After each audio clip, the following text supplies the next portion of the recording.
Hi guys, this is Greenchild and welcome to my channel. In this video, I'll be talking about a trending buzzword that's been used recently, which is pretty privilege. And I'll be explaining why sometimes what people say when they say pretty privilege is really just white privilege. So let's get started. What is pretty privilege and why has it been so popular recently? Basically, pretty privilege is exactly what it sounds like. The benefits attractive people get solely for being attractive, or to put it more delicately, physically attractive people consistently receive preferential treatment across a wide range of contexts, from preschool to the job market. You may think of basic examples such as getting free things or casual acts of chivalry, but it goes far beyond that. Pretty privilege is a systematic privilege that affects your perspective of the world. It makes you have more respect towards people that fit into beauty standards, and this can change the way you see and treat people who don't, including yourself. So why has this term been more popular recently than ever? Well, beauty standards have always been questionable, but due to social media and the internet, it's easier for different people to share their experiences and then compare them to someone else's. And even though we're really working against it, we always talk about making the internet a friendlier place. The scientific name to this term, that studies the biology behind this phenomena, is pulchronomics, defining simple words as the economics of physical attractiveness. It's easy to justify discrimination against people who don't fit beauty standards or ugly people if we look at biology or just scientific proof in general. Mind you, I'm not saying that's the ethical ground of pulchronomics, but we should question where these beauty standards come from, because they certainly don't come out of nowhere. But what does pretty privilege have to do with white privilege? If beauty standards don't come out of nowhere, where do they come from? You guessed it, racism. There are countless sources I could quote to explain how racist beauty standards are.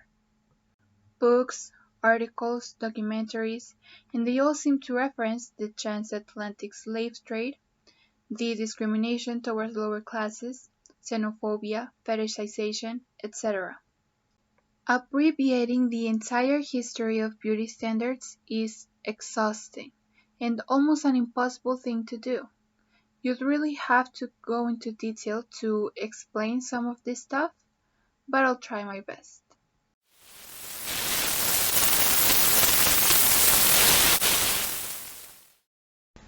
There are a lot of factors that have impacted the way we perceive beauty today, according to experts, so I'm going to divide them in three: scientific, social, and sociopolitical.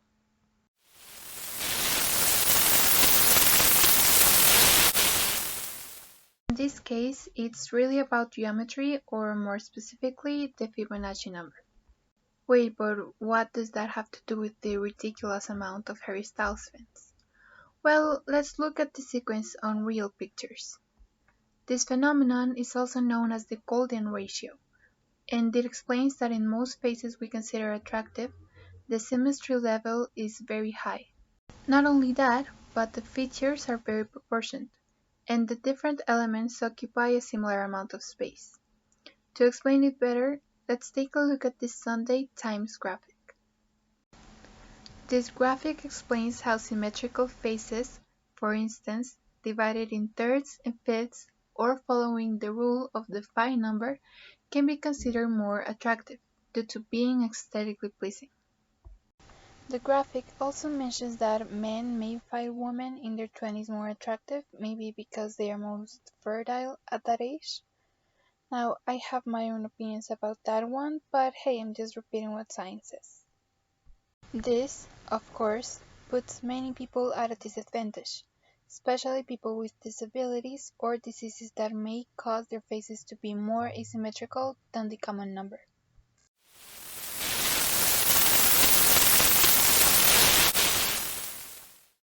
Capitalism. In this very segment, we will also be including the main point of the video, race, but also class inequality, misogyny, ableism, amongst others.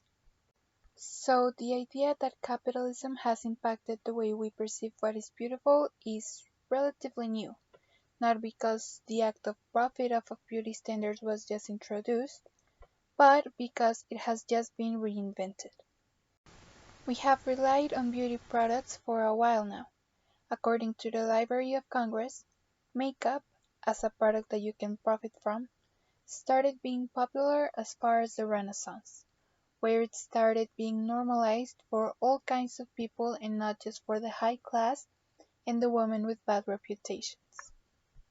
This train of thought didn't develop fully, however, until the late 19th century, where makeup is finally more accepted. The reason why this is so relevant is because, in order to sell the idea of makeup, you need to sell the idea that there's something you need to cover up first. The beauty industry relies on the insecurities and anxieties of people, especially women. And in order for this to stay profitable, they are constantly changing so no one can reach them and people pay more and more to achieve them. How did we get from that tall and skinny beauty standard from the 90s to the current slim thick short one?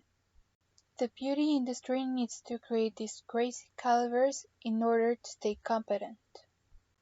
This impacts communities of color, however, in completely different ways. If the beauty standard is a blonde white woman with blue eyes, then white women may have to dye their hair or wear contacts, but women of color will have to bleach their skin and change those facial features that give away their racial or ethnic information. This makes women of color even more profitable, and it opens up the market to so many new options, like skin bleaching products, hair straightening products, products to make your eyes bigger, products to make your nose smaller, things that white women may even use even if it wasn't intended for them. The beauty industry relies on racism and the fact that women of color aren't considered beautiful at their most natural state. So we create these stereotypes associated with women of color and beauty, like black girls have to be thick but not fat, East Asian girls have to be petite, South Asian girls must be light-skinned, etc., to continue supporting this cruel market. So if beauty is unachievable for all women, it needs to be even more unachievable for women of color. Although I focused mainly on women because of the specific examples I wanted to mention, this can easily apply for men or other genders too. Even though beauty is expected from everyone, it is easier for white people to obtain it. It is so easy in fact, that white people can copy the looks of a woman of color, in most cases black or Asian women, and they will be praised for it.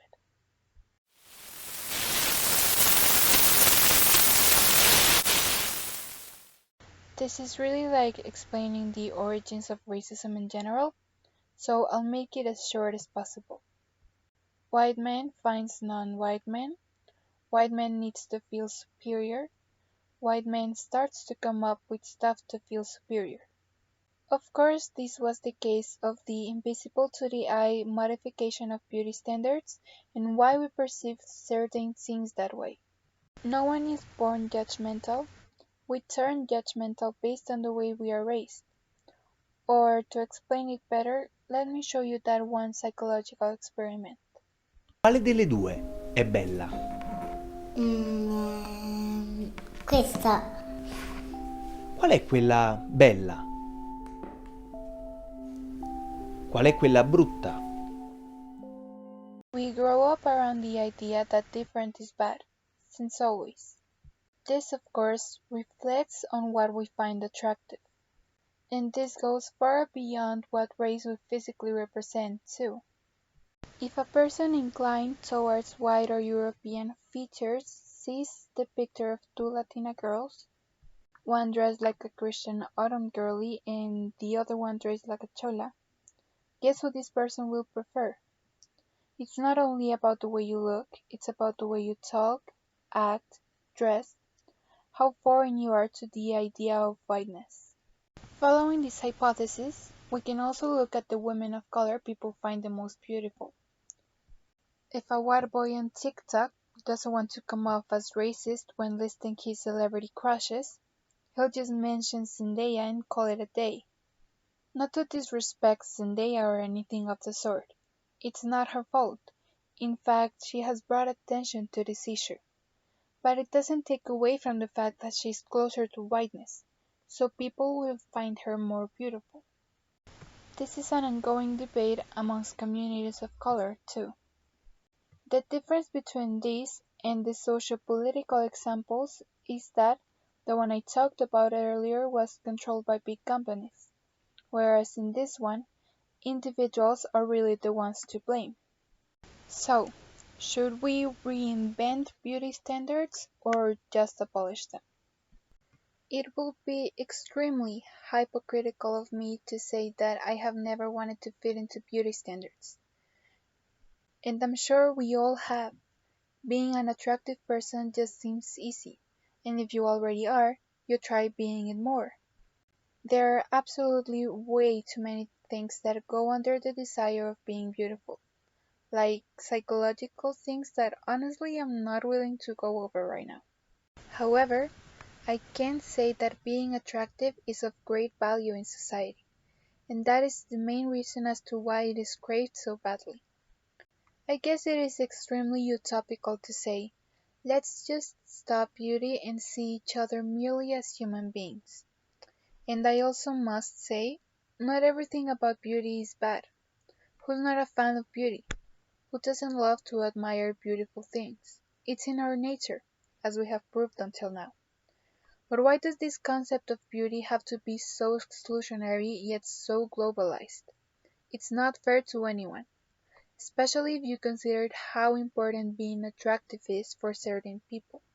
To me, the solution is that beauty shouldn't be expected of anyone, in the way that the overwhelming pressure of fitting into this idea of being desired shouldn't be as relevant as it is. Like, we should just all go to therapy. That's kind of a joke, but it wouldn't make it worse. I wish I could give you a better idea, but I guess we'll find it very unrealistic to just give up on being pretty, like Mitski said. So maybe I'm not the best person to talk about this. I just wanted to expose the fact that no one can win with these beauty standards, especially if we keep prioritizing them over anything else. And also expose the fact that people of color can't benefit from it as much as white people do, because the standards are just that much higher. Well, I guess that's all, guys. Thank you so much for watching, and if you like this video, please consider liking it and subscribing. Bye.